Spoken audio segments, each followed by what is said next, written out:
The carbon tax is gone. So is a Liberal candidate. And tomorrow is Liberation Day. This is Now You Know. I'm Rob Snow. Navigating the issues that matter to you. It's Now You Know with Rob Snow on News Radio. From the prairies to the rock. This Tuesday, the election campaign brought Pierre Poilievre and the Conservatives to Newfoundland and Labrador. Poilievre was there touting his plan to what he calls break Canada's dependence on the United States.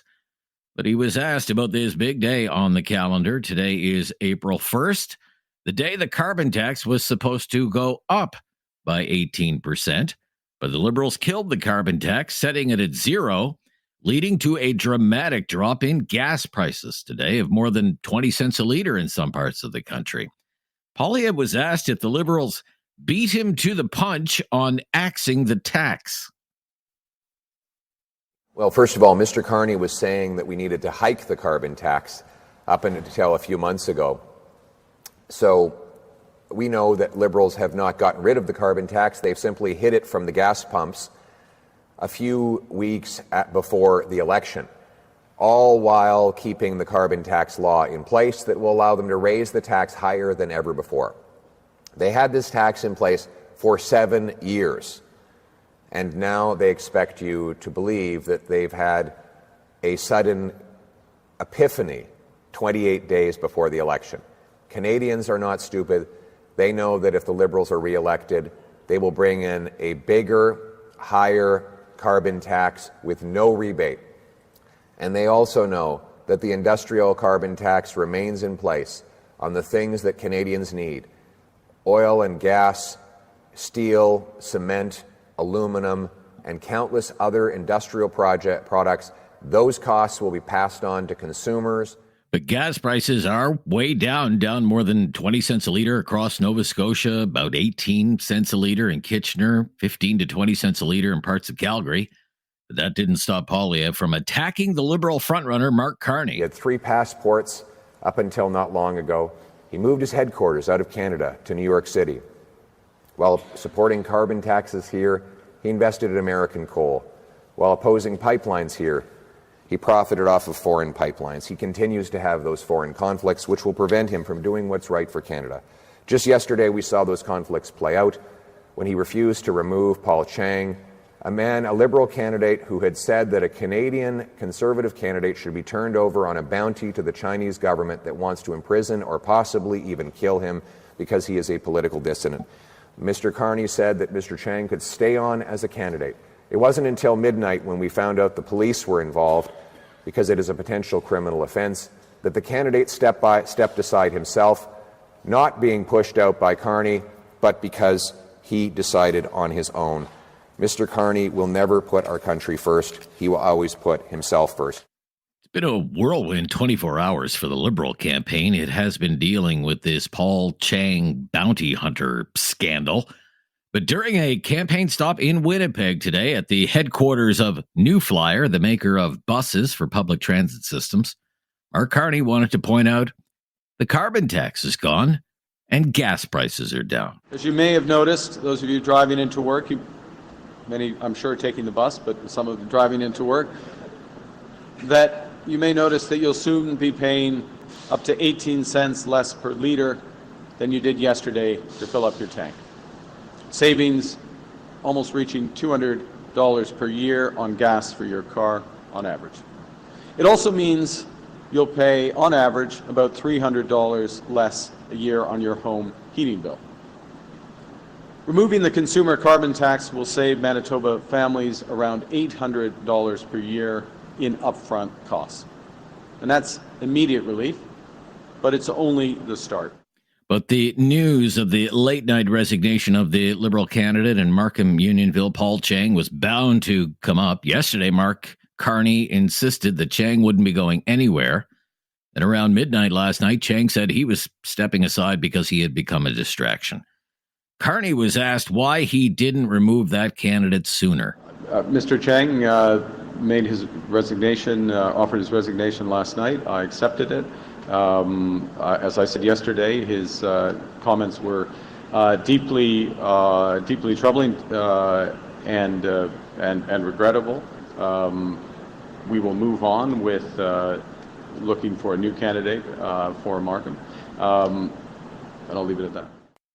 Tomorrow, Donald Trump could reemerge as the biggest force in this election campaign.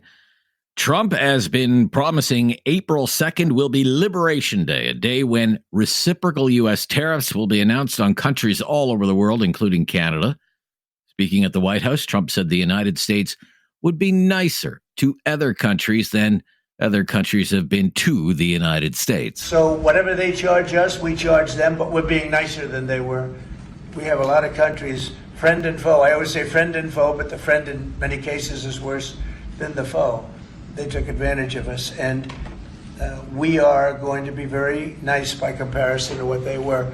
The numbers will be lower than what they've been charging us, and in some cases maybe substantially lower, but we sort of have a world obligation perhaps. But we're going to be very nice. Relatively speaking, we're going to be very kind. Mr. President, you met with the chairman. Somebody said that about me the other day. They said, who doesn't know me very well, they said, you're such a kind person. Within the hour, the NDP leader, Jagmeet Singh, will host a campaign event in Edmonton. Before the election was called, the NDP had 2 MPs from the Edmonton area. I'm Rob Snow. This is Now You Know. This is News Radio.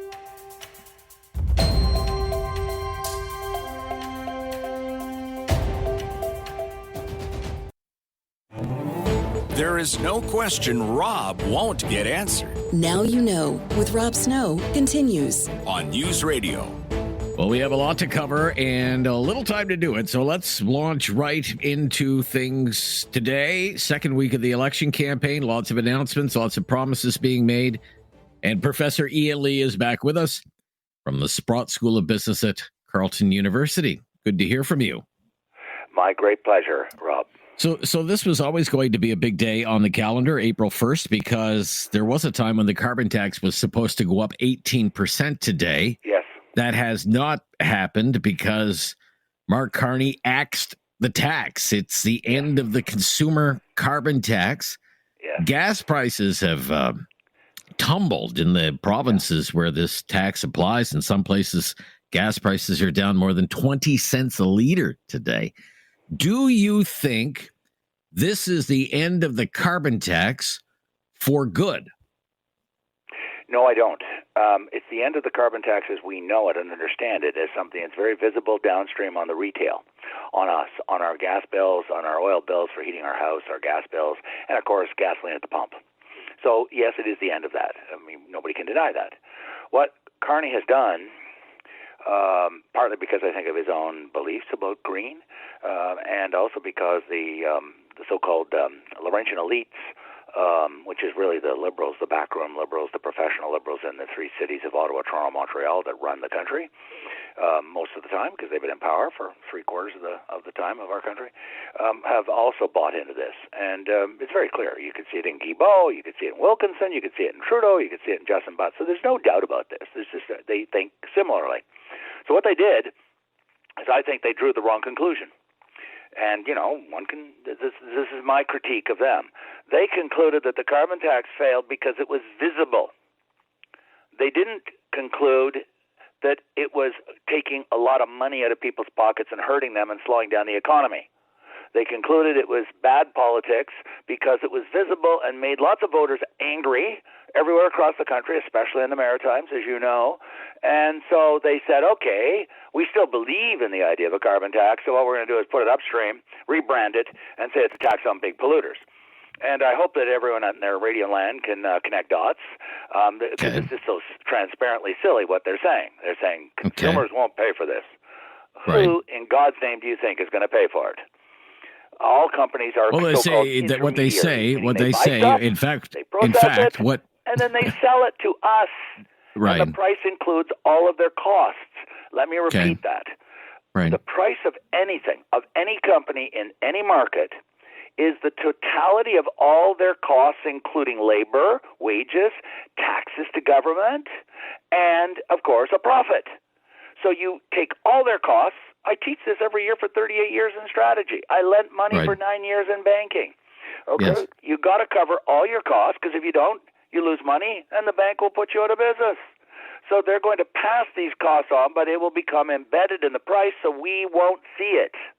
And then Right. even better, from the liberal point of view, they can say it's those damn, corporations, profit gouging, or the NDP, it's those grocery stores and so forth. They're gouging us, and they're just passing on their costs that they have to pass on if they want to stay in business. So that's what they've done. Okay. They rebranded it, moved it upstream, and made it invisible, and we will continue to pay it. Right.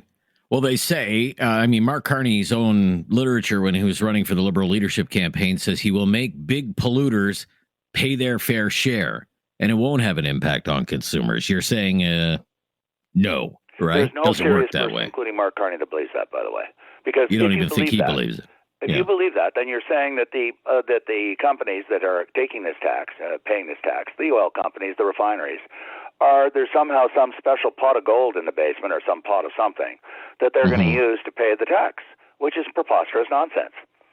Everybody knows that has ever looked at business or has run a business, every entrepreneur knows this, you got to cover all your costs. And by the way, for those who say, and some people have said this to me, well, that's just, pernicious capitalist companies. Well, I beg to differ. You know what? Universities have to cover all their costs too. And guess what happens when their expenditures are bigger than their revenues? They run a deficit and then they got to lay people off. And that's what universities and colleges are doing as I speak. Yeah. Every company, every nonprofits, NGOs, unions have to cover their costs. Their revenues must exceed or equal their expenditures. But just let me ask you one more quick question. Let me ask you one more quick question. It's just on this whole idea of carbon taxes or carbon pricing schemes. Just given the current environment, what's happening in the United States, tariffs, the economic threat to Canada, is it even wise to be imposing additional costs on Canadian businesses, big or small? Well, what do you think? Argument. Very quickly. I've got three separate arguments, and no, I don't deny global warming. The first argument is what I've just said. These are unessential. The carbon tax falls on, I didn't say this, but I'm going to say it now very quickly. It falls on things that are essential, not discretionary. You got to heat your house in the winter. You don't do it for fun. It's not like going to a restaurant to celebrate a birthday. You heat your house because if you don't, the pipes will freeze. And you go drive your kids to work in the grocery store at -20 because you're not going to go 5 kilometers and freeze your face. Okay, that's obvious.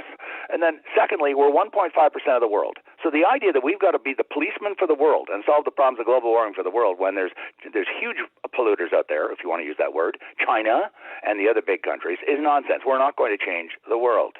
Thirdly, next door is the largest economy on the planet Earth, the United States of America. They are going in the opposite direction. And I've long argued, I agree with Flaherty, we need to be in sync with the U.S. We can't be going in a completely different direction because it'll create a competitive disadvantage for our companies. So there's three very, very compelling reasons why we cannot go down that road.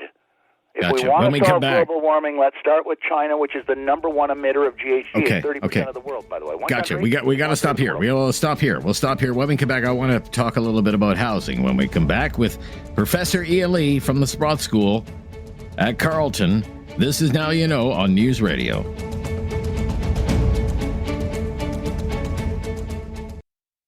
You have questions. Now You Know with Rob Snow has the answers. On News Radio. Back with Professor Ian Lee from the Sprott School at Carleton University. A re-elected Liberal government would create a new housing agency called Build Canada Homes, with the goal of building 500,000 homes per year by acting as a developer, overseeing the construction of affordable housing in Canada. Carney described it as a lean, mission-driven organization that will provide tens of billions in financing for new affordable housing projects across the country. What do you think of the idea? I understand what he's doing. I do. I've studied this. I was a mortgage manager 45 years ago. I've only ever invested in real estate, by the way. Full disclosure, I'm too terrified. I'm a chicken, so I don't go to the stock market. I'm just a chicken of losing money. So I believe in real estate. Like Scarlett O'Hara's father said in Gone with the Wind, they're not making any more of it. Buy real estate, buy land. I've always believed that. So I understand, and we do have a 4 million shortfall. Okay, that's CMHC data. So, we got to do something. What he's doing is classic and I'm not saying this to pick on them or beat them up. I'm just saying that they have a certain worldview, and I'm talking about the Laurentian elites, which is the Liberal Party and all its entourage. Okay, and they believe their go-to is to go to government organizations, and they believe more in top-down. You know, like the government will choose the battery plants, and they will finance it, and they will fund it, and, you know, Bombardier. That's always been the Liberal in the last 50 years. In the last 50 years, Liberals have believed in that government is a better decision maker about these things, and that they can solve these public policy problems better. I'm deeply skeptical for many reasons. That it won't be lean and mean, because bureaucracies in government tend to become the opposite. Government and lean, mission-driven organization, those two do not go together.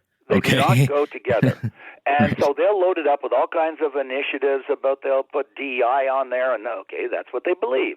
And they'll load it up with all kinds of things that have nothing to do with housing.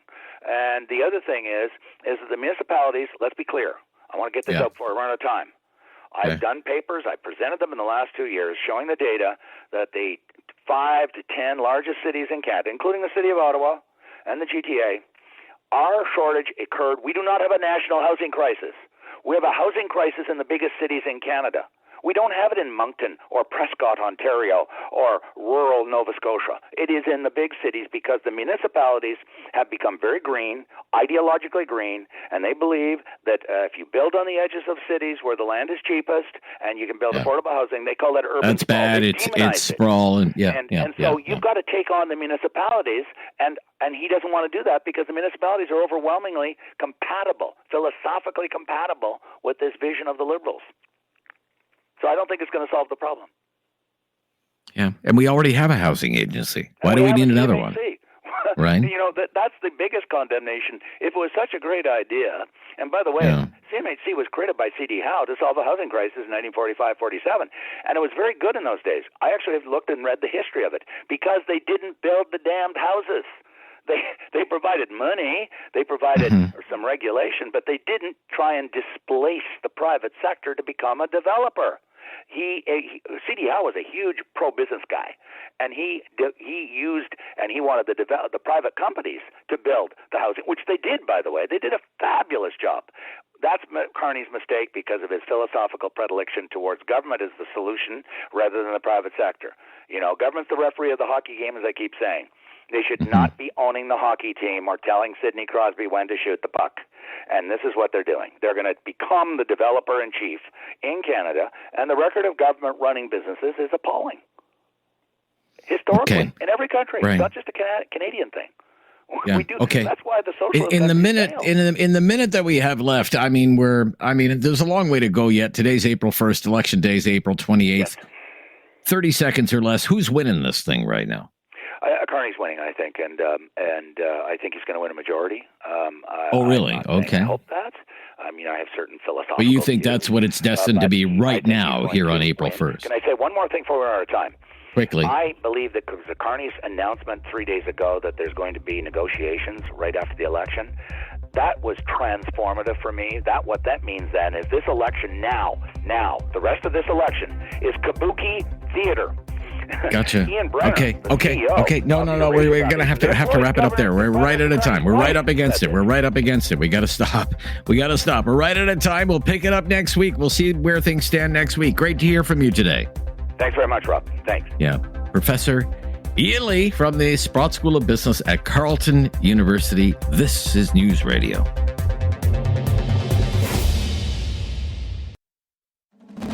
No question goes unasked or unanswered. Now You Know with Rob Snow returns on News Radio. The Newsday Panel.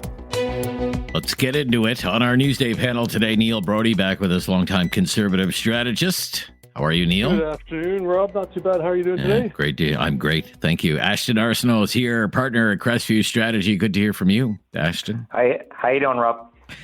Great. So, the polls say one thing, but do political rallies say another? Some people really do question whether the polling that shows a Liberal lead is accurate because of the huge crowds that are turning out to Poilievre's rallies. For example, another big crowd yesterday in Fredericton.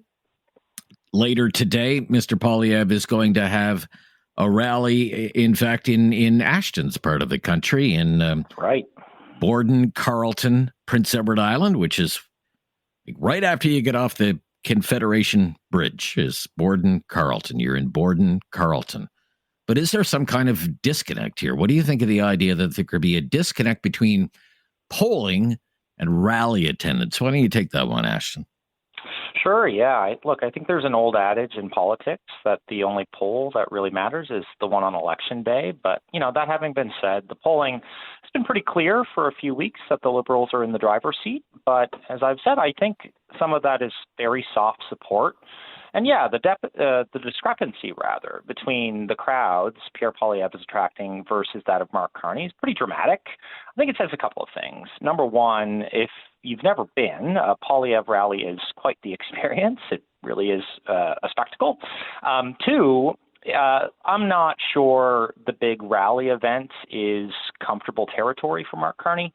I think he's much more comfortable behind the podium with prepared remarks. And finally, I would say, I think there's an argument to be made here that Conservative voters are much more energized to vote this time around than perhaps they were in 2019 and 2021. Many of these folks, specifically, will be voting for Poilievre and his ideas. And look, at the end of the day, I'm not really sure there are any big lessons to take away from comparing rally sizes, but I do think it provides a clue as to what turnout is going to look like on election day and who's actually going to show up to vote. And in my mind, there's a pretty strong correlation between attending a political rally and showing up to vote on election day. Okay. What do you think, Neil, of the idea that there's a disconnect between the rallies and the polls? Well, first, Canadian polling companies are mostly owned or run by people with partisan political interests, so results can reflect a political bias. Second, not a lot of polling companies get it right. I think in the last two elections, only one polling company, Leger, has come out close to what the actual results are. Secondly, polling is generally indicative only of long-term trends. We saw Mr. Poilievre hold a substantial lead over Justin Trudeau for 2.5 years. That's generally reliable, I would say. Mark Carney's been Liberal leader for 3 weeks. The election's been underway for a week. So I don't think there's any way to accurately predict anything from today's polls. Yesterday, Abacus put out a poll that showed Conservatives and Liberals tied at 39% each. Angus Reid came out with a poll yesterday that showed the Liberals up by 8 percentage points. So who's right? Who knows? With regard to campaign event attendance, I agree with Ashton, and I would go further saying that people who are motivated by change go out to political events. There are still a large number of Canadians who have seen their circumstances stagnate or decline under the Liberal decade of darkness. Those folks will channel their excitement at an opportunity for change into action. We saw that in 2015 with Justin Trudeau's events. And those Canadians who have seen their circumstances enriched by a decade of Liberal governing are content and will stay home in their comfortable house with a refrigerator full of food, with two cars in the driveway, with the heat on, and watching the Junos. Okay, I'm going to stop a little bit early because the phone quality is not great. I think it's more on our end than our guest's end. But we will pick it up. I want to ask a few more questions about this mobilization, the ground game, the importance of that. And then we'll get into the Liberal problems this week, the defense from Mark Carney of the Liberal bounty hunting candidate in Markham, Unionville, who said at midnight last night, I'm out of here. I've become a distraction. I'll step aside. Mark Carney didn't have much to say about that today. I'm Rob Snow. This is Now You Know. It's News Radio. Interesting reading from Maclean's about Jenny Byrne, who I would describe now as the embattled Conservative campaign director. But it does go on at some length about what a believer she is in door knocking. Like, we'll knock on tens and tens of thousands of doors to kind of get the pulse on the ground. And on election night and when advance polls are open, everything switches to the mobilization of your supporters and the ground game. And I'm just wondering, kind of following up on these crowd sizes at the Poilievre rallies, whether there really could be an edge to the Conservatives when it comes to that phase of the campaign, the final few days of the campaign. What would you say to that, Neil? Well, again, it goes back to my previous point about motivation. If you're a voting age person in Canada and you think that you've been harmed some way in the last 10 years by a Liberal government, and you're looking for change, you are motivated to get up and get out of your house and go vote. If you're relatively comfortable, you may stay home and watch Canada's Got Talent or something like that and think things are fine. I don't need to do anything. And so that's really what, 36 days in election campaign and the time before that, if you're a candidate or if you're an MP, is to identify those voters who support you and your party and making sure that they get out to vote. So much time in a campaign is spent identifying voters and the acronym GOTV, get out the vote. What do you think, Ashton? I think on this one in particular, turnout's really going to matter. And there are two things that stick out in my head as key indicators for turnout. Is there a desire for change? I think there is. And the other big indicator is, perhaps fear. It's the only other thing compared to maybe change that pushes people out to the polls. So as I assess the current situation, the numbers with where they are, I happen to believe that I think the organization around the Conservative Party is better at turning out a vote, better with respect to ground game. But obviously that comes down to execution, right, Rob? It's one thing to say it. It's another thing to do it. And I think we'll have some clear indicators going into advanced polls, which team's going to be more successful at turning out their vote. Okay, let's switch to the Liberal controversy. I mean, yesterday, and really after days of silence, Mark Carney defended who I call the bounty hunting candidate in Markham Unionville, Paul Chang. And then around midnight, Chang announced, I'll step aside. I don't want to be a distraction. Mark Carney didn't have much to say about this today, other than we'll find a new candidate, and I'll leave it at that. But what do you think about how Mark Carney handled this situation, Neil? Well, the lasting memory of this debacle will be Mark Carney supported a candidate that called for the kidnapping of a Canadian to be shipped off and executed in China. Mr. Carney had an opportunity yesterday and the previous 5 days to show leadership and moral fortitude and remove Mr. Chang from running in the election. Instead, he took the frankly incomprehensible position that Mr. Chang was a person of integrity. Now Canadians have to decide if they want a prime minister who will sell out individual Canadians to foreign powers. Let's remember it's just 10 days ago it was reported that China executed 4 Canadian citizens. Not a word from Mark Carney condemning this. No outrage aimed at the Chinese government. In October 2024, Mark Carney sought and received $250 million loan from a Chinese state-owned bank for his company Brookfield Asset Management, a company in which Mr. Carney holds over $6 million of stock options. Stock options that will presumably increase in value if Canada maintains good relations with China. These are, we've been talking about this for months. These are the conflicts of interest that so far have not been explained adequately by the Mark Carney campaign. It's frankly incomprehensible. Okay. What do you think about how he handled the situation with the candidate in Markham Unionville, Paul Chang? Ashton? Yeah, it's almost unbelievable, but I'll be blunt. I'm certainly glad this former candidate's no longer on the ballot. Nobody making these types of comments should be running for elected office in Canada, and quite frankly, nobody should buy the convenience of him stepping aside on his own volition in the dead of night. So let's just get that out of the way. But at the end of the day, obviously remarkably poor judgment on the part of Mark Carney, and I agree with what Neil has said. It raises more questions than answers. Are there conflicts here? Is there more to the story? We don't know. The circumstance was just so clear-cut that the position was indefensible from the start. And if Mark Carney is willing to double down and support someone acting so brazenly, how can anyone actually believe that Mark Carney would take foreign interference seriously as prime minister? It just doesn't compute. His remarks do not line up with what he is asking Canadians to believe in him. It doesn't make sense, and it was just an unforced error by that campaign. Yeah. I'm just, I guess because I'm in the news business, I'm thinking about how, for example, CTV found this audio of a conservative candidate saying he supports public hangings and was joking that the prime minister should receive the death penalty. And it was like lickety split. You're gone. You're not running for the Conservatives anymore. So that's a story. Does it even last a day? Maybe it's in the news for an hour or two.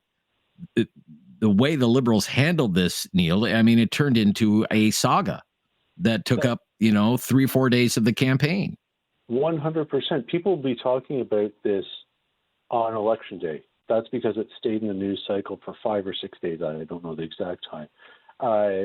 You can tell that Mr. Poilievre, you can think whatever you want about Mr. Poilievre, but he's running a reasonably professional campaign run by, you mentioned her name earlier, Jenny Byrne, who cut her teeth in government in the issues management sector of government. And when you have an issue, Ashton knows this. He's a smart guy. I know this. You deal with it right away. You can't let it linger around in the news cycle. If it's an easy call, it's an easy call.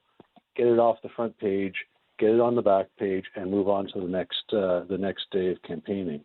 It's quite frankly incomprehensible if this went on for the better part of a week. All right, when we come back, we'll talk about the carbon tax. It's gone. Gas prices have tumbled across the country.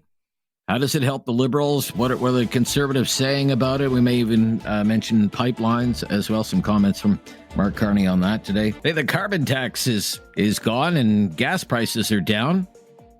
Does this help the Liberals, do you think? I mean, how does it not help the Liberals? I mean, you're in an election campaign and gas prices drop 20 cents a liter in some parts of the country. Surely to goodness, I mean, there's a direct correlation between the price of gas and the popularity of a politician. Yes, Neil? What do you think?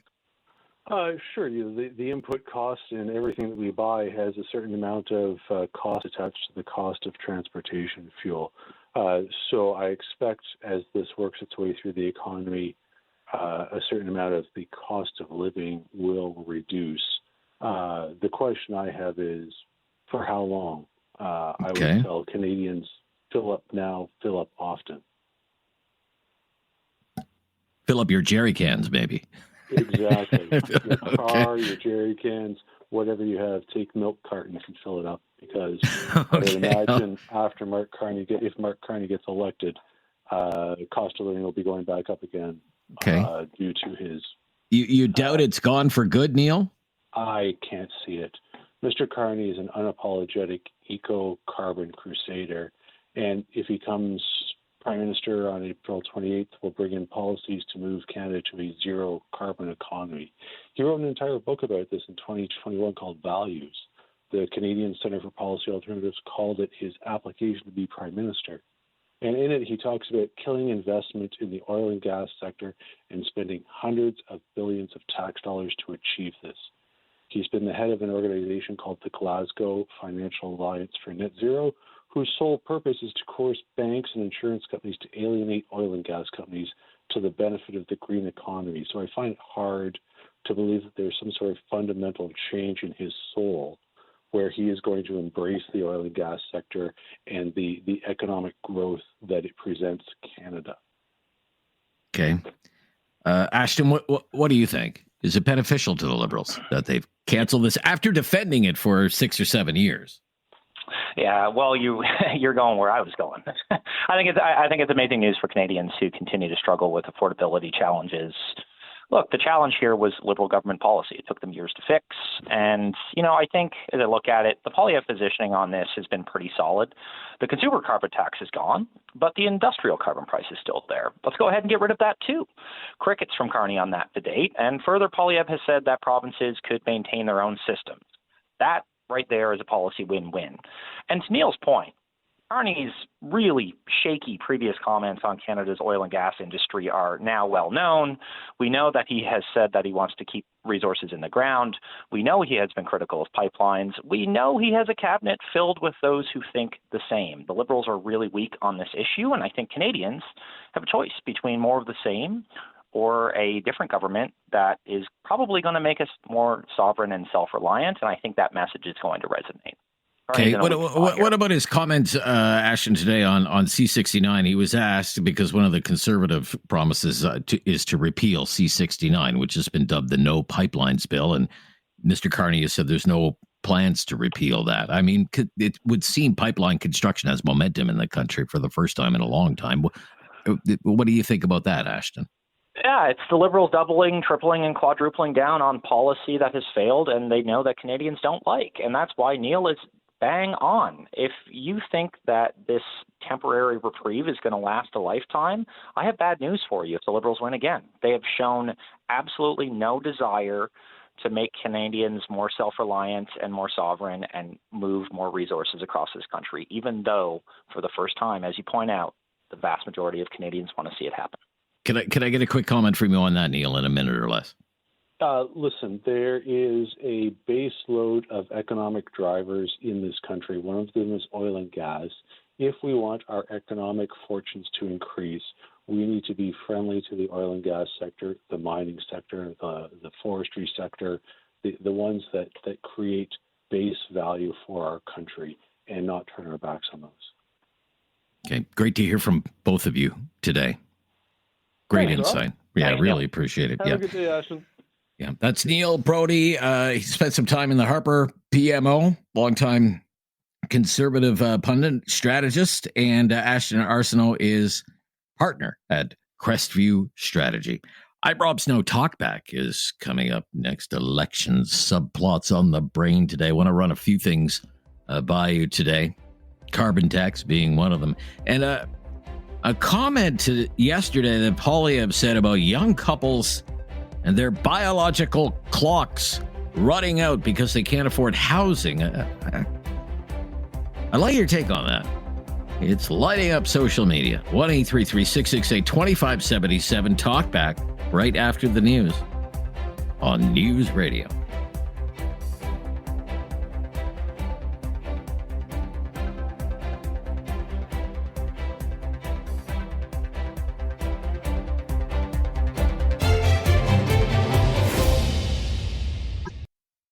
It's time to talk back On Now You Know with Rob Snow. Call now. And have your say. 1-833-668-2577. Welcome to Talkback. 2 hours of debate and discussion on the big issues of the day. Today's topic, elections subplots. Okay, we want to get your take on a couple of things. Making news, generating buzz on social media, all about the election campaign. One of them is the carbon tax, what it's done to gas prices today. Big drop in gas prices in some parts of the country, maybe in yours. What'd you see out there? And another is something Pierre Poilievre said yesterday about young couples and their biological clocks. He's getting some flack from some people about that comment. Others are coming to his defense, but I'd like to get your take on that. Our call-in line, 1-833-668-2577. Feel free to comment on one topic, both topics, your choice. Let's start with the carbon tax. It's gone. Hey, the carbon tax is gone. Isn't that a good thing? In the provinces where that tax is in place, I mean, reports of big drops in gas prices today. Although I would note, I watch gas prices every day, like a hawk. And gas prices had been creeping higher in recent weeks. But a big tumble in gas prices today across parts of Atlantic Canada, southern Ontario, Calgary, out in Vancouver as well, where you have an NDP government that is actually killing off its own provincial carbon tax. And it was the Liberals that did the killing of the carbon tax. They axed the carbon tax. It was the Liberals who had defended the carbon tax for 7 years, but it was the Conservatives who had promised for the last 2 years to axe the tax. And that was ridiculed by a lot of Liberals. Liberals would say, well, the Conservatives don't have a plan to fight climate change. They want to let the planet burn. It was the Liberals who always claimed everyone who paid the tax, the carbon tax, was better off because of the carbon tax rebates. And there could still be one more rebate from the Liberals, deposited into millions of bank accounts just a week before Election Day. So lower gas prices and more money from the government. It was the Liberals that promised a carbon tax during the election of 2015 They ran on it again in 2019 and again in 2021. They defended it and fought it all the way to the Supreme Court of Canada, and they won. And now, under a new leader who has always defended carbon taxes, now they have come along and killed it. Carbon tax. So now that it's gone, what do you think of this decision from the Liberals? And do you think the carbon tax is gone for good? Do you think it's gone for good? That's one topic. Really want to get into it with you today. We've talked a lot about the carbon tax on this show in the last year or so. Could be a big moment in the campaign now that this has happened. So another thing we want to explore with you today is this comment from Pierre Poilievre yesterday. So he was doing a campaign event in St. John, New Brunswick.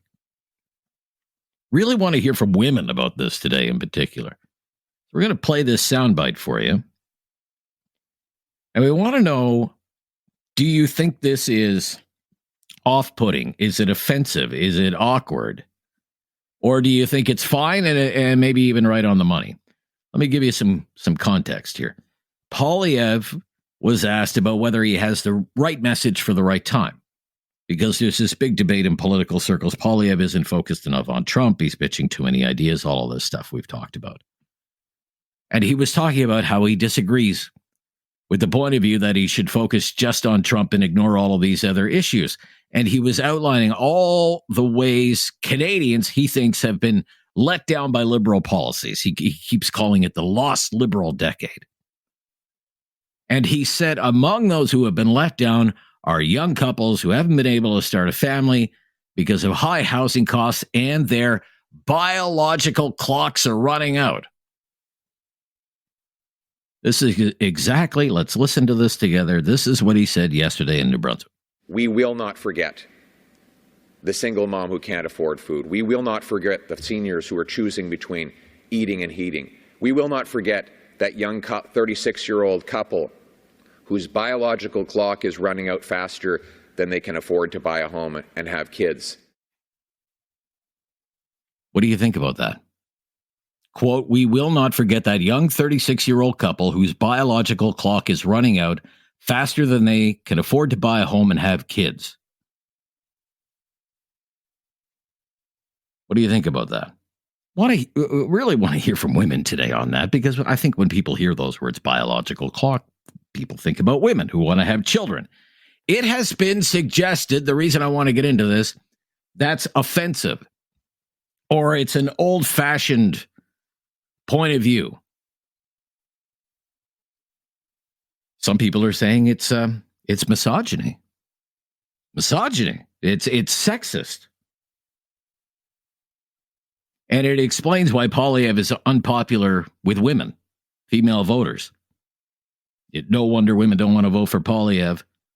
You know, this kind of thing. Now, look, I'm a 50-something man, so my biological clock expired a long time ago. I don't really feel qualified to offer too much of an opinion on this. But some people do take offense to that. Others say he's stating facts that young couples are delaying having children because of the high cost of living, high cost of housing, and that it's actually a tragedy. And he's pointing out something that is completely accurate in Canada. He's pointing out how tragic and real the situation is in Canada because of liberal policies. Look, where do you come down on this one? I want to give priority to women on that particular topic, no matter what side you're on. Was that an appropriate choice of words by Pierre Poilievre? Biological clocks are running out. Or was it an accurate portrayal of the situation facing many young Canadian couples?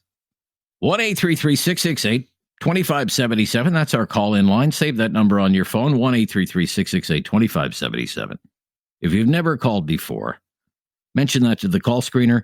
We'll make your call a priority. It's the Tuesday Talkback. This is News Radio. Have something on your mind you want everyone to know? Call now.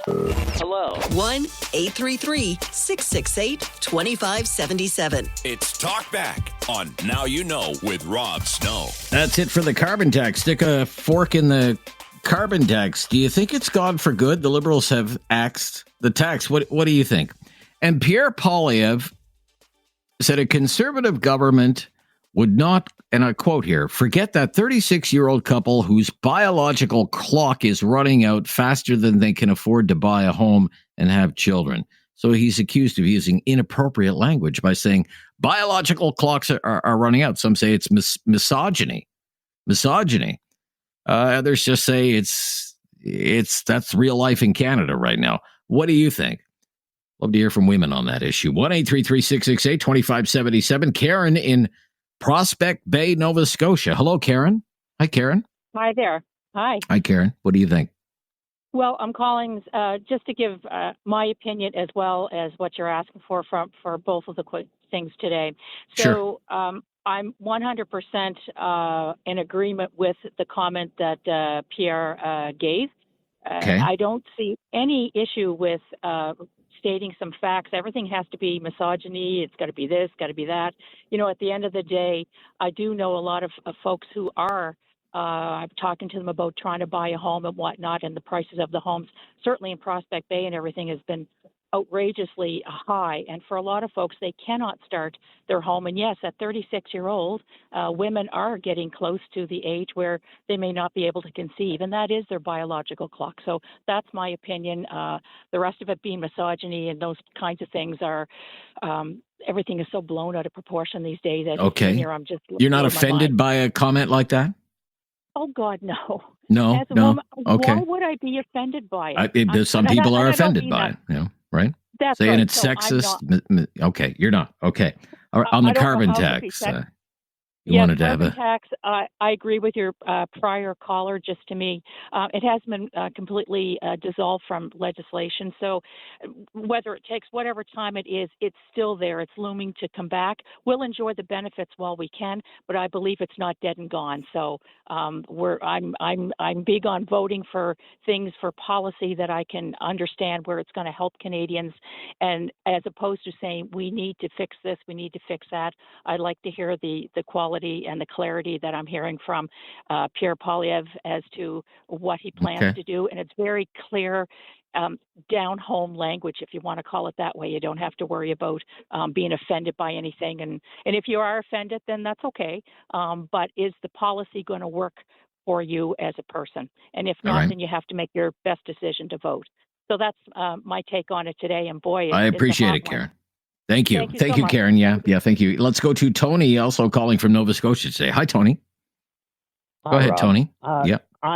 You had two callers, the previous lady and Timmy, and I got to echo what they said. And let me give you a couple numbers.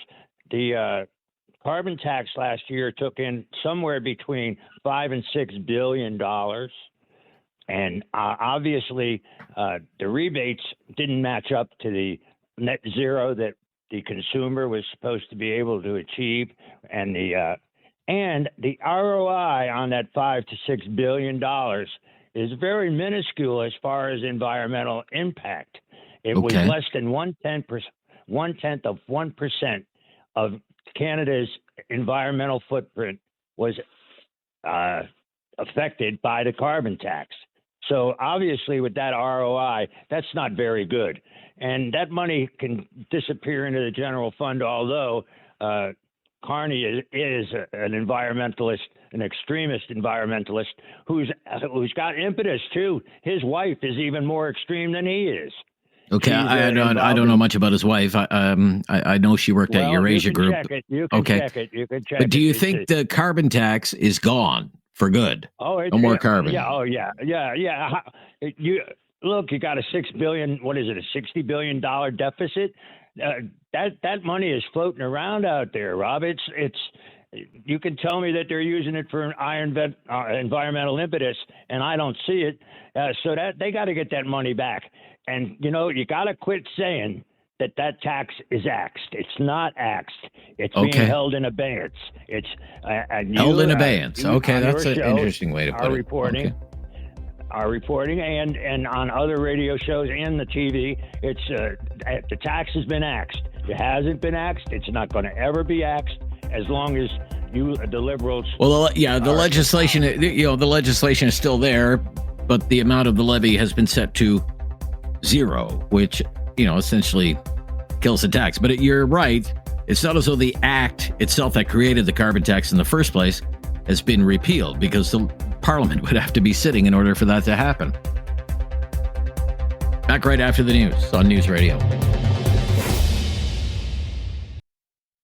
Have something on your mind you want everyone to know? Call now. Hello. 1-833-668-2577. It's Talkback on Now You Know with Rob Snow. We've been talking about the Liberals' decision to axe the tax, whether you think it's gone for good.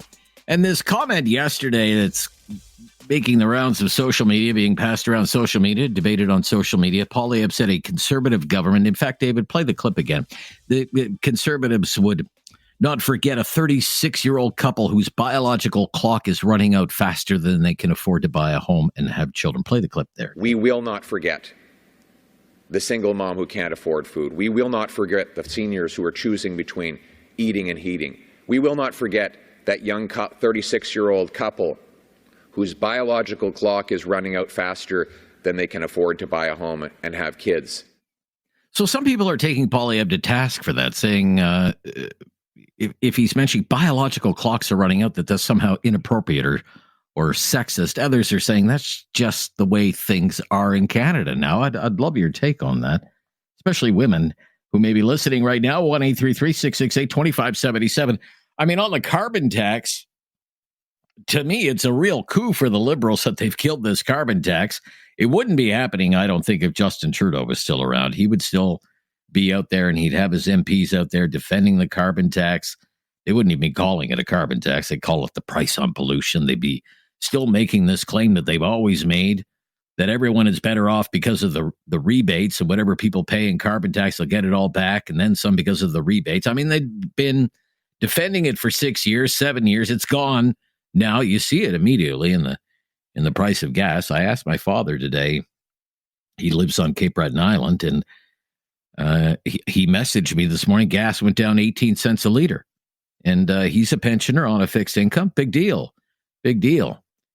But gas prices down in lots of other cities across the country, and look, down is better than up.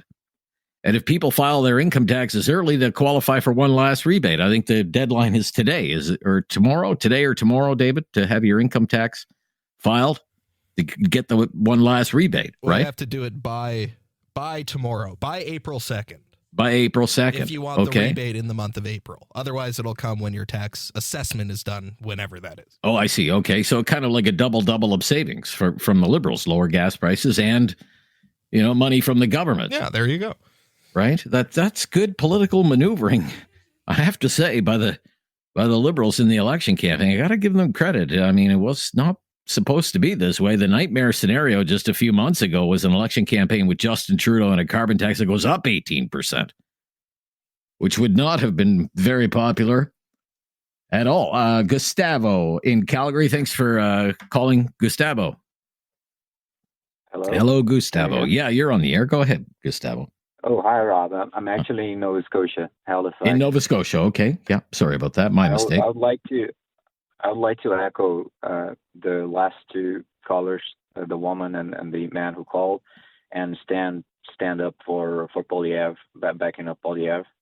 There's nothing wrong with what he said. Okay. So for the audience that just turned on the radio, he said, "We'll not forget the 36-year-old couple whose biological clock is running out faster that they can afford to buy a home and have kids." There's nothing misogynist or sexist about that. What is sexist and misogynist, though, is hanging out with international sex traffickers, as Mr. Mark Carney has done. A condemned sex trafficker, Jeffrey Epstein, and his wife, Ghislaine Maxwell. That should be deemed sexist, misogynist, and unacceptable. I mean, there are pictures of them. There are pictures of Mark Carney at the same kind of garden party or whatever with Ghislaine Maxwell. I don't think there's laughing and have a good time with Ghislaine Maxwell. I don't know. Maybe they were moving in those circles. I don't know. I don't know. If he is as diplomatic as he tries to sound or be seen as, he should address that formally, because it's unacceptable for Canada to have a prime minister candidate that does not explain that, because Mr. Epstein was already condemned. So, but my point is, because I don't want to deviate, the media create fuss every time the conservatives, Mr. Poilievre, says something, but they don't deem the same judgment to Mr. Carney. It's unfair. It's biased. Okay. It's what it is. If it was Poilievre hanging out with Ghislaine Maxwell 10 years ago, he would be scrutinized. I think his candidacy would not even come through. You think it'd be in peril? Okay. Yeah. Okay. Fair enough. All right. Attention that meet. So there's no problem with Mr. Poilievre. It's biological. I am Gen Z, but I see from millennials, people are in the 40s, late 30s, they cannot afford a home, kids, before they cannot afford a home and the cost of living before they can have kids. That's true. So yeah, I back up. You think it's just an accurate reflection of reality in Canada for young couples right now? And there's not nothing just in Canada, but the whole world.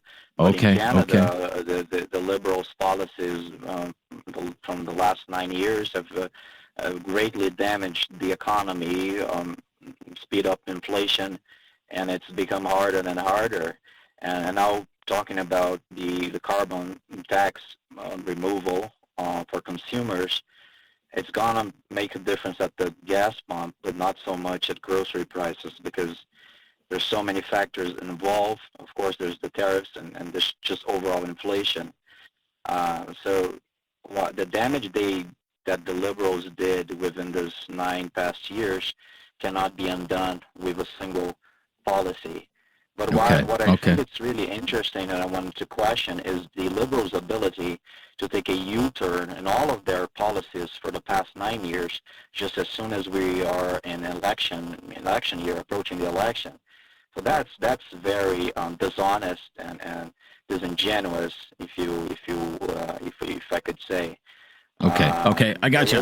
We got to run. We're up against the clock here. Right. Gustavo, thank you for your call. Appreciate it. Good to hear from you today and get your take on these two issues in the election campaign. John in Halifax up next. Thank you for waiting, John. You're on the air. Hello, Rob. Yeah. Hi, John.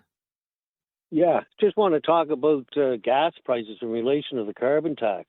Sure. So here in Nova Scotia, we have regulated gas prices for several years. I don't know how long. Seems like an eternity. Yeah, they said it once a week, right? Yeah, that's right, on Fridays. And so the gas was going up every other day. That's right. So the people were outraged and said, something's got to be done. The gas is too expensive. So the politicians and the bureaucrats got a hold of that, and that morphed into, we actually don't care about how much it is as long as we can budget for it. So regulation was the key. So they regulated it. And now we know on Friday how much they're going to soak us for the following week, basically. So getting to the carbon tax, you say went down 17 cents or something today. Is that what you had said, 17 or 18 cents? Well, my father, who lives on Cape Breton Island, said gas there went down 17 cents a liter overnight. Okay.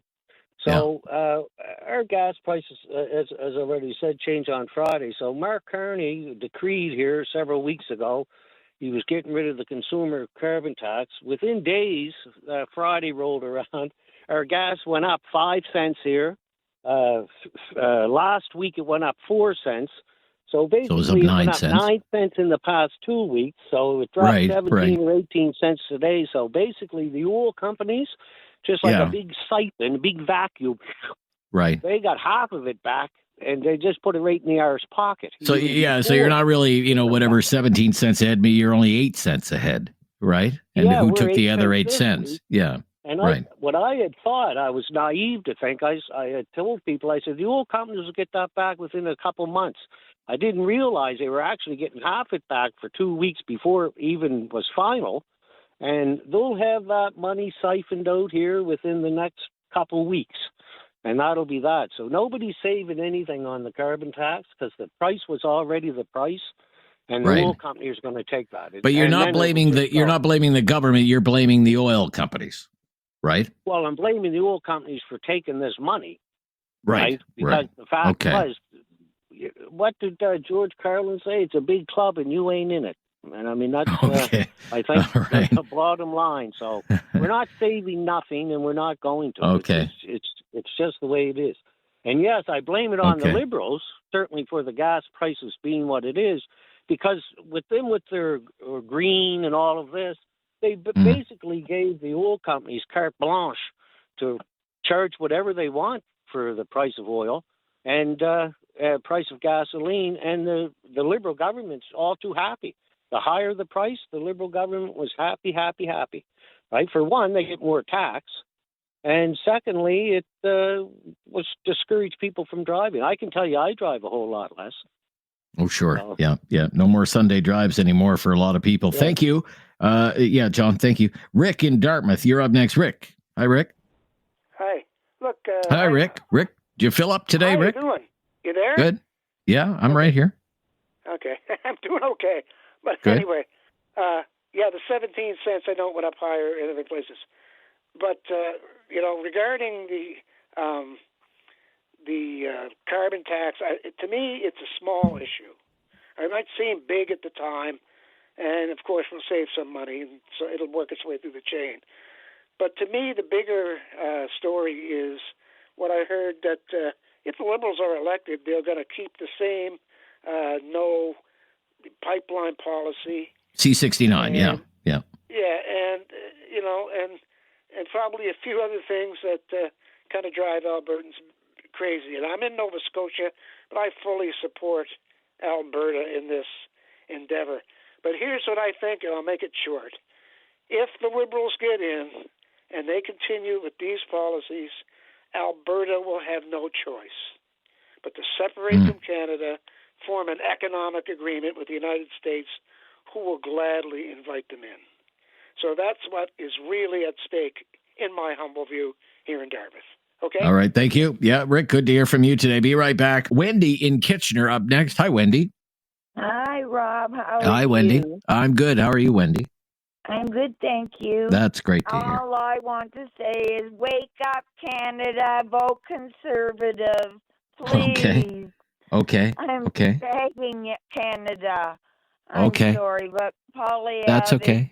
he speaks the truth. He says what is really happening in Canada. Carney is not going to help us, and I hate driving down the road and all I hear on the radio is liberal this, liberal that. It's all brainwashing. I'm sorry, but why aren't we listening to about conservatives except the crap that he supposedly said? I mean, I can't even go on the media, on the TV and see anything conservative. It's always liberal this, or they cut them off. Okay. I'm sorry. Well, what do you think about the carbon tax? The carbon tax is gone now. What do you think about that, Wendy? I think it's bullshit. It's just to... All right. Well, I'm going to have to move along, Wendy. Unfortunately, you just can't say that word on the radio. That's one of the bad ones that you just can't say. So we're going to have to move along to Jessica in Calgary. But you got to appreciate the honesty, I guess. 1-833-668-2577. Just try to avoid saying that. You can say BS. You just can't say, the full thing. Jessica. Hello, Jessica. Hi, how are you? I'm good, Jessica. Thank you for calling. Always an adventure, of course. I'm keep my P's and Q's together. I'm in HR, so. Okay, that's good. That's good. Great. Yeah, calling about the comments made by the conservative leader. Leader. Okay, what do you think? Are offended, inappropriate, sexist, misogynist? These are some of the accusations, or just accurate? Sexist, misogynist might be a stretch. I think it's fear-mongering. Fear-mongering? Okay. I think he's using something that he's grasped onto to try and, I don't know if he's trying to speak to the female audience, but it's fear-mongering. And 36, you're saying kind of an oxymoron there. You're saying young couples, he's trying to fear them on their biological clock. Well, those are kind of an oxymoron, isn't it? If they're a young couple, that's...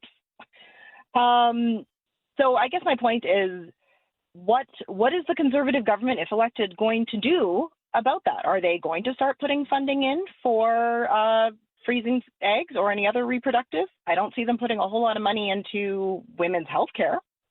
Okay. And if we are going to rush off and have these babies because we are suddenly able to afford a house under him, what kind of education and what kind of health care are these kids going to have? Because I don't see them putting money into either of those. I live in Calgary, and the education and health care it's terrifying. It terrifies me for my daughter. So some people have also wondered whether a comment like this, biological clocks running out, whether that explains to a certain extent why Mr. Poilievre isn't popular with women voters. Would you agree with that? That it's I think women voters have been on enough dates with guys with catchy phrases that we see through his okay. Oh, I see. So okay. I want to okay. see some substance. You want to see some substance? Okay. And I don't see substance there. I just see a lot of baloney and catchphrases and just very almost populist, divisive rhetoric. Okay. But is it not accurate at all to say that some couples are worried that they can't afford a home, they can't raise children because of the current situation in Canada? Is that not accurate at all? I think it's fair that young couples have definitely financial struggles ahead of them. I think there's people who are Gen X, Gen Z, baby boomers, they all have the financial struggles that they are dealing with. Mm-hmm. I don't know that necessarily the younger generation. I'm 39 and I own a home and have a child, but that's not the situation for everybody. But I don't know that you can use the biological clock as the reason to put that. We've all got to figure out how to get groceries. Okay, fair enough. Shouldn't have put it out there. Fair enough. I'm glad you called and shared your perspective on that. That's hour number one. A full hour just ahead, right after the news of Talkback on News Radio.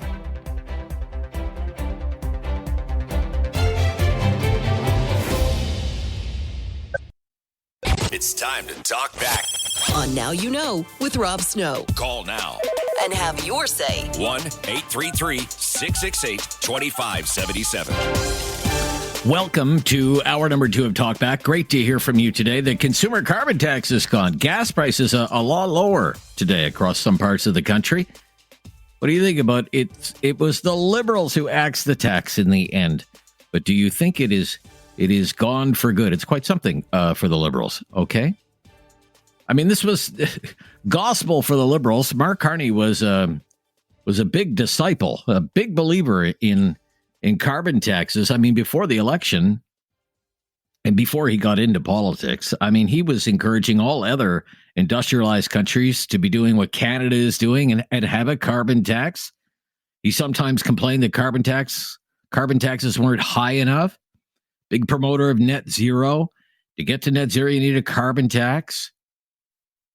Let's go back 3 years. Okay, Mark Carney was, United Nations global climate envoy or some such title, and he went to Glasgow, Scotland, COP26, the big international conference on climate change. He made an appearance on CNN, and he praised carbon pricing, called it a wonderful public policy tool in the fight against climate change. Let's play this here. Okay. The other big class of policies that are very effective are pricing carbon, and it's much talked about. It covers currently carbon prices cover about 25% of emissions globally. That number is going up as China rolls out its so-called ETS carbon pricing scheme. But I'll give a good example, and I happen to be Canadian. I didn't have anything to do with this going into place. But in Canada, the price today is $30 a ton, but it's legislated to go up to $170 a ton by 2030. I know from conversations with Canadian businesses that basically they use the $170 a ton in their calculations for their investments today. The current price is interesting. The other one is decisive. And it's that sort of approach that can really drive investment. So you hear it there. He thought it was a great idea. That was before he was in politics. Thought it was a great idea. Thought it was a great idea that the carbon tax would go up to $170 a ton by the year 2030. Said it would be good for business. Now he's come along. He's in politics now. He's the prime minister now. And he's axed the tax. But is it gone for good? Just when you listen to what he has said. So that's one issue.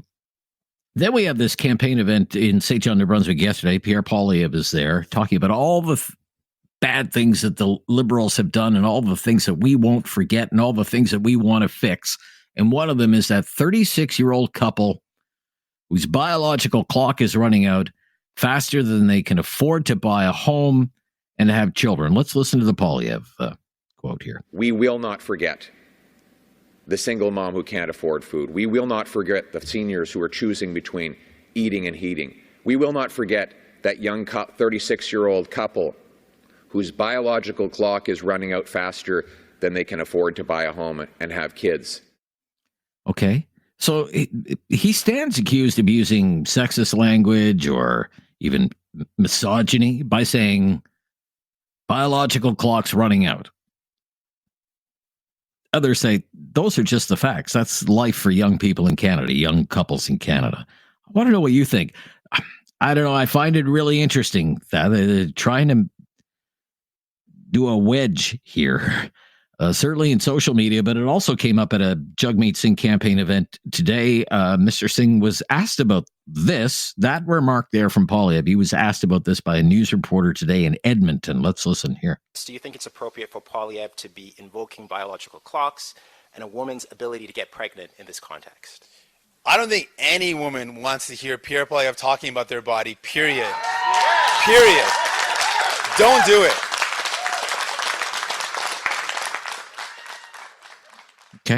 Okay.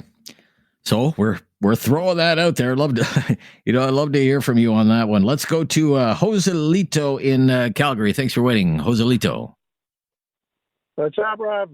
How are you? Another busy day, sir, covering all the latest developments, of course. Yeah, I hear Yeah, you. share your thoughts, please. Let's get into it here. Yeah. I just want to share you one thing. Decades ago, when Bill came here, the price of a liter of gas is 50-something cents. And then for change of leadership later, and then decades later, it tripled to 150-something cents. Me being a senior here in Calgary, I live on a limited budget, and I still have to work, just to augment my bills. Sure. Yeah, really lots of seniors doing that now. Yeah, it really hurts my bottom because I have to work just, to keep my bills paid in time. And, Sure. Yeah. Especially in the last 9 years, I think it's been 7 years later that the carbon tax was introduced in, I don't know. And then later on, they axed it. There's something fishy around it because I don't know, it's just for whatever political purposes or whatever, but I don't see the honesty behind this thing, and it really scares me because maybe, just like your previous caller said before, maybe it's just in abeyance, something like that. But hopefully, whoever wins will really come to the right senses and make the Canadian priority first, especially us seniors who are really trying to make it out here. Imagine, I'm living in Calgary for the last 13 years, and really the price of gas is really something you have to cope with because my job is on the streets, and I really have to consume a lot of gas. And Okay. It really hurts me financially. And and then one more thing about the Poilievre remarks about this biological clocks. Yeah. Maybe here's something. Some people maybe just put it out of context. Maybe he's just, for me as I see it, because the population right now, the Canadians in general, are really quite low. The birth rate is something. I think it's quite low. Yeah. It's really in the data. It's a fact that the birth rate of the Canadians are really quite low. So I think shed some points on that. Maybe some people just try to make some miscontext comments, but I think she has some good points to ponder, and I think interesting. I look at that. I look at it a more wider Gotcha. perspective, and hopefully. Gotcha. Okay. You think maybe some of his political opponents are blowing it out of proportion? Joselito, thank you. Thank you for your call today. I'm Rob Snow. We're underway. Hour number 2 of Talkback. Be right back and take more of your calls. Just hang tight. This is News Radio. Anything out of the normal range to. Oh, I think we lost Drew. That's Drew. I'm gonna have to move along. You're dropping out there, Drew, on us. So, hey, look, why don't we stop? And if we can get a better connection with Drew, we will do that. And Ernie, you hang on the line. DP and Kitchener as well. Get to you. All in good time, my friends, as we make our way through hour number 2 of Talkback here on News Radio. Have something on your mind you want everyone to know? Call now. Hello. 1-833-668-2577. It's Talkback on Now You Know with Rob Snow. We have been talking about Poilievre's biological clock remark, getting lots of feedback on that, and the carbon tax, the consumer carbon tax, pretty much off the books now. I mean, the act is still there. They've set the carbon tax at 0, so we have gas prices tumbling across the country today. But is it gone for good, just given, Mark Carney's worship of the carbon tax in the past? We were talking to Ernie just before the news. I think Ernie wanted some closing remarks on the carbon tax. Go ahead, Ernie, go ahead. Hey, Rob, I had the privilege of listening to the gas wizard, Dan McTagg. He was on the Farwell show this morning talking about this. Okay. He had mentioned this was a perfect time for him to do what he's doing, and it needs the House to fully cancel the carbon tax. And he was also very, very blunt about saying that it will need the House to pass. This is what's going on right now. It's going to be passed on to companies, and it's going to be passed back onto us without a refund that we're currently getting now. And he was so very clear about his statements on this.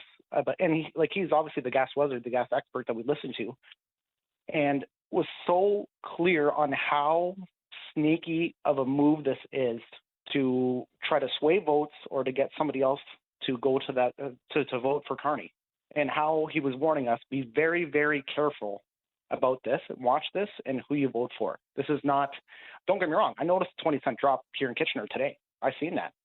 Yeah. But it's a temporary relief. He basically put it into as this is a mirage happening right now. And you're experiencing the sunny effects. Thanks, Rob, for letting me get my Okay, thank you, Ernie. Yeah, I just I go back to these remarks that he made on CNN at one of the big COP conferences, like big global climate change conference. This was in Scotland, this one. And he was asked by a person at CNN, how great are carbon taxes? How effective is a carbon tax as a policy? And this is what he said. It's one of the best policies. I am not one who thinks that we can just price carbon and then everything will solve itself. But it's for countries that don't price carbon, they're leaving out one of the most powerful instruments, one of the best signals to the markets. And look, there's various estimates of where that carbon price needs to be. They tend to settle in the $75 to $100 a ton by 2030. Right, so it doesn't have to be at that level today. It happens to be at that level today in Europe, which, to the extent to which they go through the adjustment, is going to give them a competitive advantage in the future. We should be. There is more of a consensus on the need to do this, I would say, amongst politicians. Not yet the confidence to put that in front of voters. It's one of the best policies, he says. A carbon tax. It's one of the best policies, his own words. It's one of the most powerful instruments sending signals to the market. And I love that part, David, at the very end. He laments the fact that politicians are wary of putting it in front of the voters. And you play the last 10 seconds there of that, David. Just play. That is gold. There is more of a consensus on the need to do this, I would say, amongst politicians. Not yet the confidence to put that in front of voters. That's gold to me, because now he's one of those politicians. 3 years ago, carbon taxes are great. $170 for a carbon tax is just fine. And now it's, politicians don't have the guts to do it, right? It's politicians don't, gosh. The first thing he did when he was the prime minister was he signed this thing claiming to kill the carbon tax, and then he brought in this order in council setting the carbon tax at zero. It's like amazing stuff. DP in Kitchener. Thanks for waiting, DP. You're on the air. Hi, Rob. Thanks Hi. for having me. Basically, I want to cover up both topics. Sure thing. Go ahead. Here. Yeah. So, like you said, I fully agree. When the Liberal Party was in power, they were the biggest advocates of the carbon tax. They enforce it. Now they see their party downfall because of the same thing, and suddenly they take it off, right? So it looks like, for me, it's a survival move for Liberal Party. Survival move. Okay. All right. Right. So, okay. You think it could make a comeback? The polls are going up, but I don't still think they're going to come back. They have done enough damage to cover up everything. Yeah. But do you think the carbon tax could come back after the election? I think so. You said in the the caller said in the morning, someone said, I didn't hear that, but I think there will be another way around. They will try to impose on us. Right. Okay. So they might not be directly to us, but there will be some other way. It'll be there. You just won't see it. Okay. Yeah. And the cost will be passed along to you. That's one of the claims that's out there in this hyper-partisan world of ours. Now, on the biological clocks stuff, what's your thought on that? So if we see medically, technically, it's somewhat true, right? I don't like either parties, but Hollywood always have claims that Liberal Party did this, that, right? Everything they did was bad. But he never comes up with any plan okay, this is my plan to fix it, right?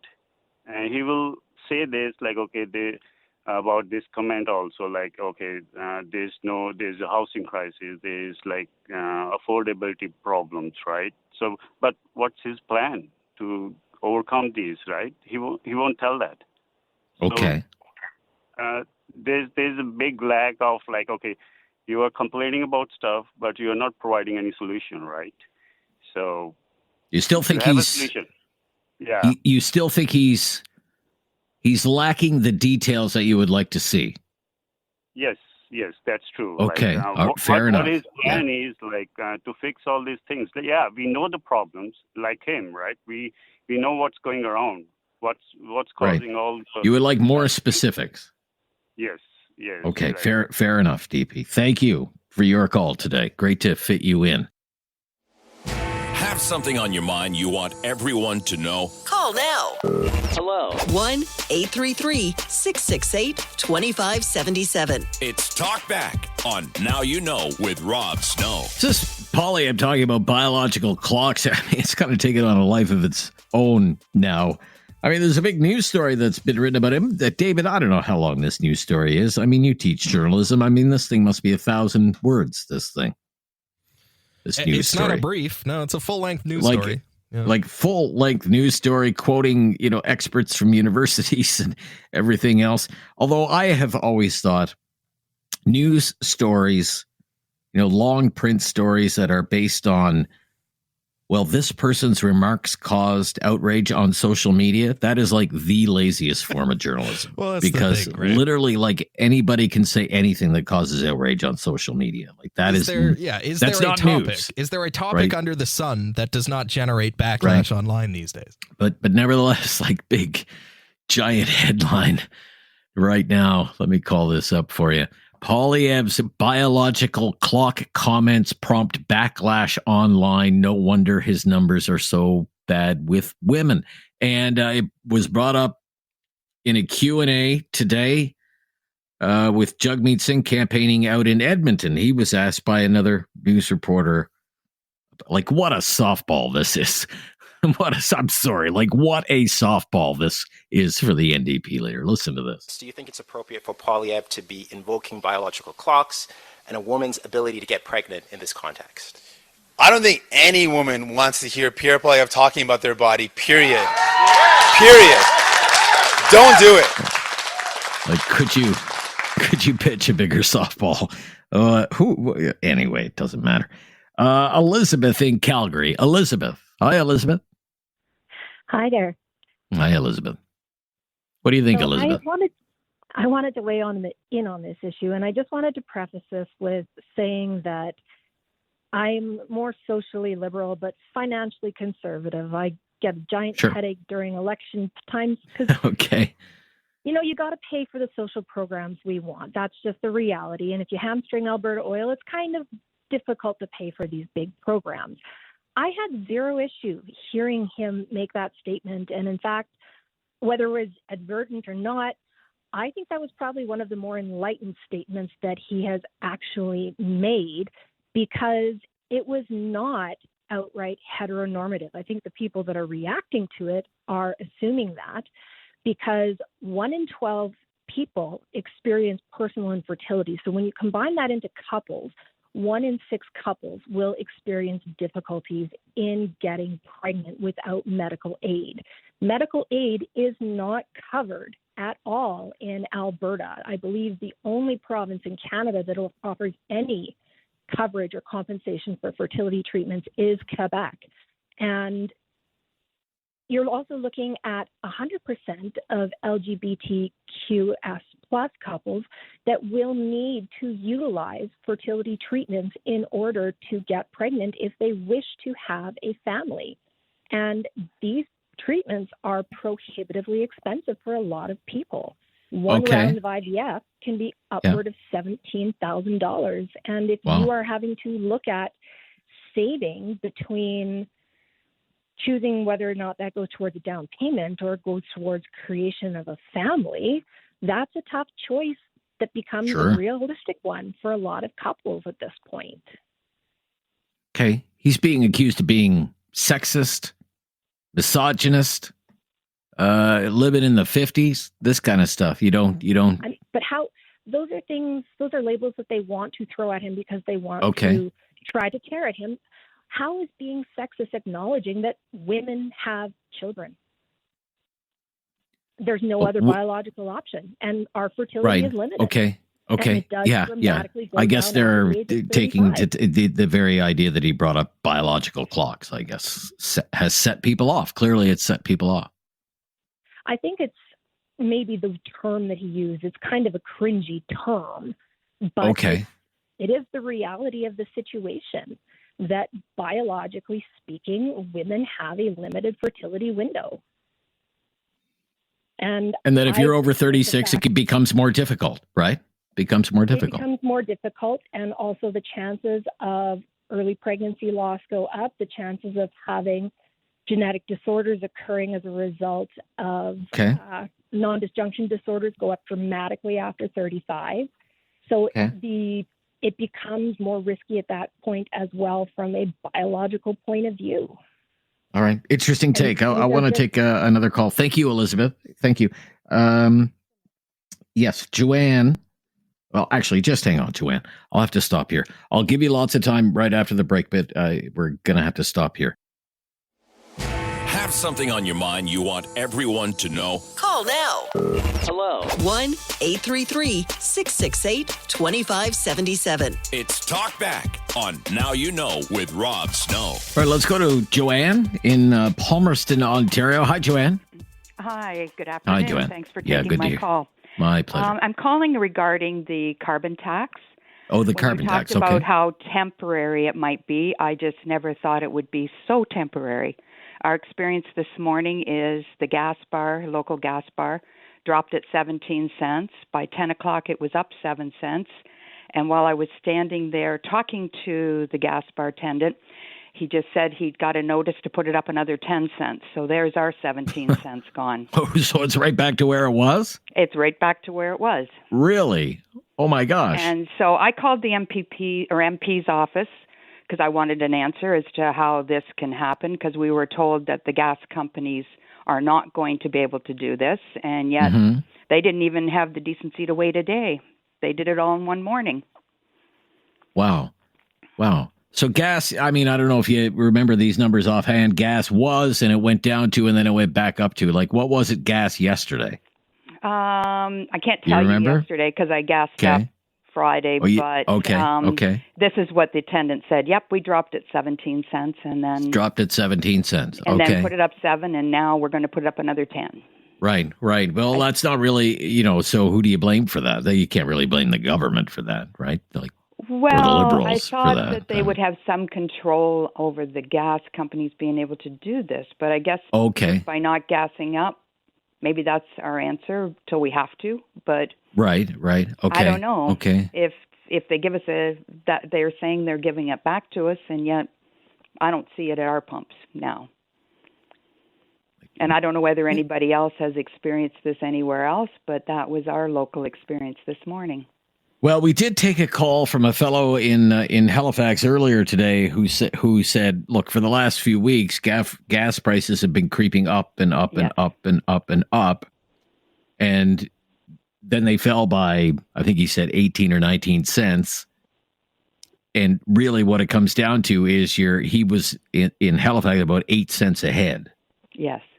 Right. And I did hear that gentleman as well. So which kind of spurred me to calling because I thought, well, our experience is a little different, but the 17 cents is gone. Poof. 17 cents is gone. Isn't that incredible?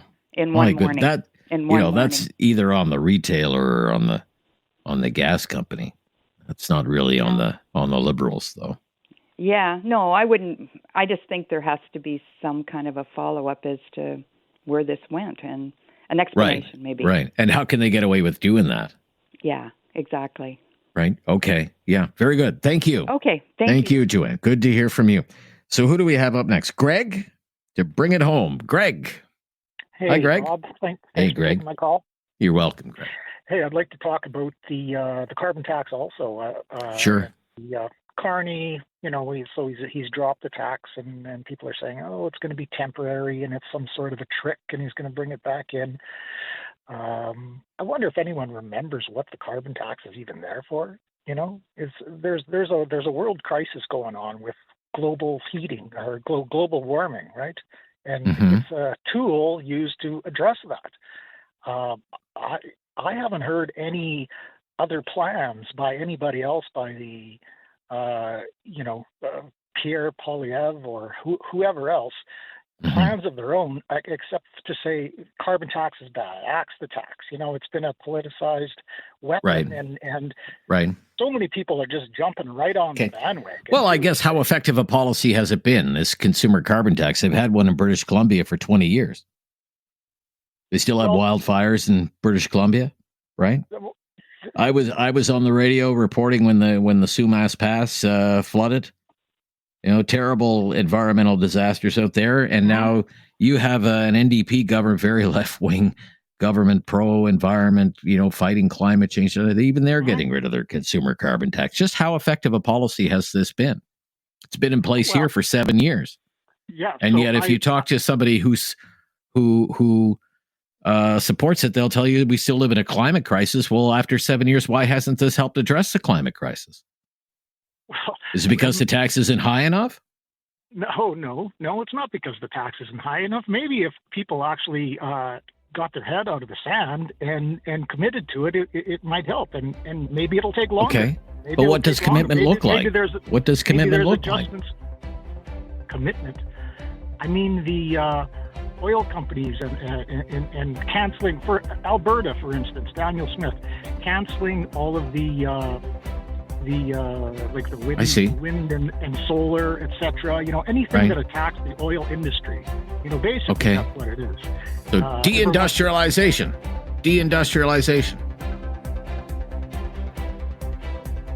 That's it for today. We'll pick it up tomorrow. It'll be hot again tomorrow.